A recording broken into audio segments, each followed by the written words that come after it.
In this video, we visit southwestern Colorado with its rugged canyons, soaring mesas, and some of America's most incredible ruins left behind by a people who some say simply vanished.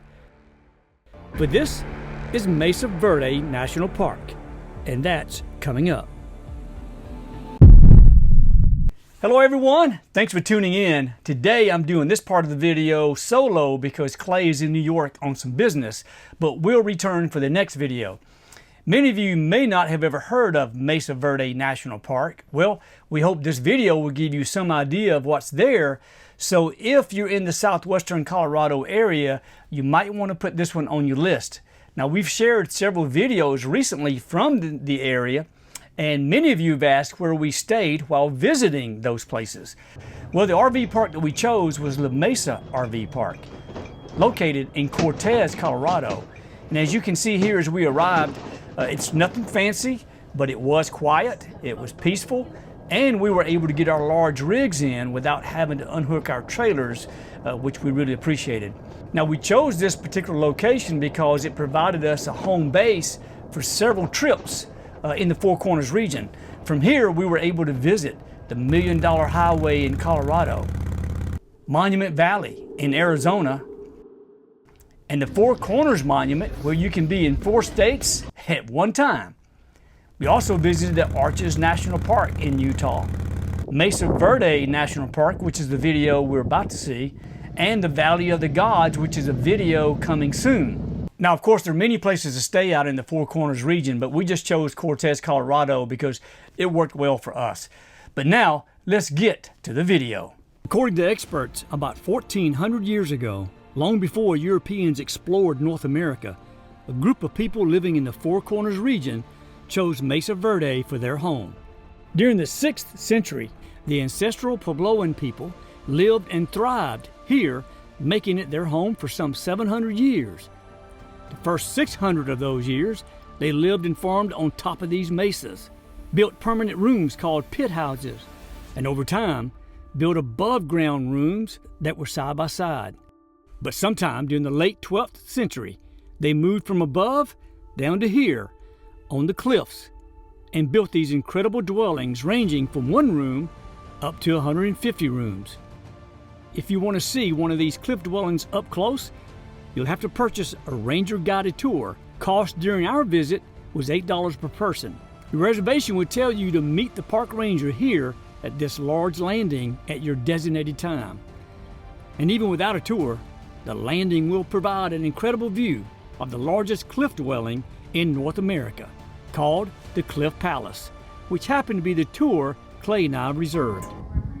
You see those circular rooms down there, they're called kivas, and when the dwelling was occupied, they had roofs on them. It's said to have been a special gathering place for families who lived here, including for religious ceremonies. Pretty cool, pretty cool. After meeting the ranger for instructions, you're taken down the trail, which includes a steep, narrow staircase and up a 10-foot ladder. And then you actually enter the site, where the ranger will provide more information on the dwelling as well as the people who call this place home. And while the ranger shared this information, Clay and I were fixated on the small town.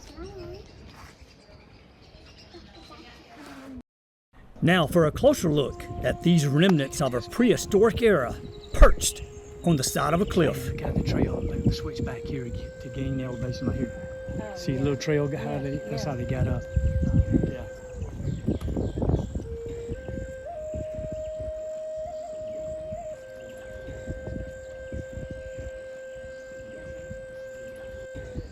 It's pretty amazing to me that they could construct these buildings out of natural materials like sandstone, wooden beams, and mud, all without modern hand tools. This looks like a kiva right here. Yeah. And here is one of the 21 kivas located in the dwelling.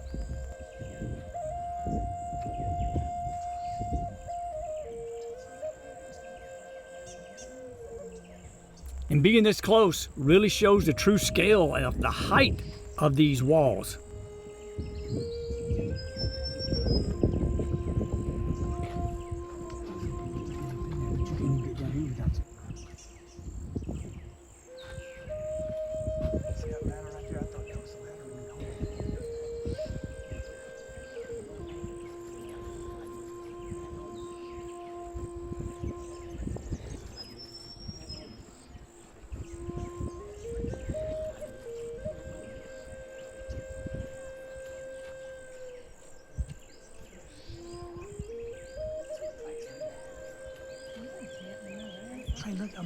get way up in there look like it to cut that out?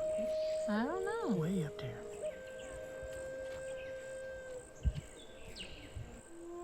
Keep in mind that even though you have a guided tour on this particular dwelling, you still don't have complete access, but you do get a much closer look. You may recall in the opening that we mentioned that the Pueblo people who lived here seemingly disappeared. And the reason why? Well, it's somewhat unclear. The cliff dwellers left very little writings except for some symbolic pictographs and petroglyphs on the rock walls. However, scientists say that there was a severe drought in the region from around the year 1275 to 1300 AD, leading modern scientists to believe that they were either starved out or forced out by marauding enemies. It's also believed that after leaving here, they migrated to New Mexico and Arizona. Now a little farther up on the tour and we're taken to another kiva. Again, this is said to be a special place for all those who lived here.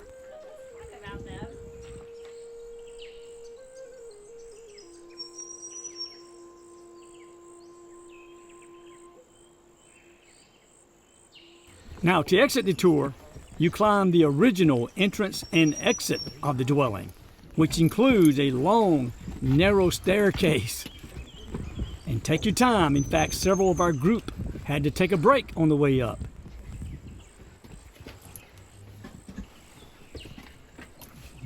Piece of cake. After the staircase, just for good measure, throw in several ladders you have to climb to make it to the top. She made it! Oh my gosh. Lois! And after making it to the top, we were greeted by a cheering crowd. For Clay has an extreme fear of heights. I did. Video, whatever. Are you not a big fan of ladders? And heights. Heights. You did so good! I did. Your heart is beating. Now this was the only cliff dwelling that Clay and I took a tour of, but there are others here. We're going to show you those now in case you might choose one of those. This cliff dwelling is called the Spruce Treehouse. It's the third largest dwelling in the park, with 120 rooms, 2 towers, and 8 kivas. But it's currently closed due to the possibility of rock falls, which has occurred several times over the years. Up on that arch is a 270-foot long crack that runs from a few inches wide all the way to 5 feet wide at its largest point. Extensive work was done in the past to stabilize the area and did so for many years, but in 2015, a rockfall prompted another examination of the alcove, which revealed the risk of continued rockfalls, so this dwelling will remain closed indefinitely. Another cliff dwelling that can only be accessed with a guided ranger tour is the Longhouse.